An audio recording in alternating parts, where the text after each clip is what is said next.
വായനയ്ക്കൊരു മുറി ഉണ്ടാകുന്നത് എന്തുകൊണ്ടും നല്ലത് തന്നെ. വായനയ്ക്കൊരു മുറി ഉണ്ടെങ്കിൽ അതിൽ കയറിയിരിക്കാം, വായിക്കാം, നമുക്ക് പറയാനുള്ളത് രേഖപ്പെടുത്തി വയ്ക്കാം, മറ്റുള്ളവർ പറയുന്നത് കേൾക്കാം. എന്തുകൊണ്ടും പരസ്പരം സഹകരിച്ച് പ്രതികരിച്ച് നമുക്ക് കൂടുതൽ ആനന്ദവും അറിവും ഉണ്ടാക്കി.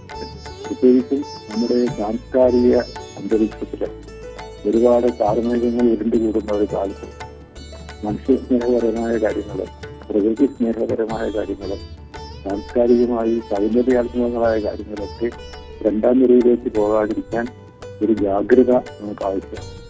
വായനാമുറി ആ ജാഗ്രത പുലർത്താനും പുതിയ അറിവുകൾ കിളിർപ്പിക്കാനും വളർത്താനുമുള്ള ഒരു നാച്ചുറലായിട്ട് ഉപകരിക്കട്ടെ എന്ന് ഞാൻ ആശംസിക്കുന്നു.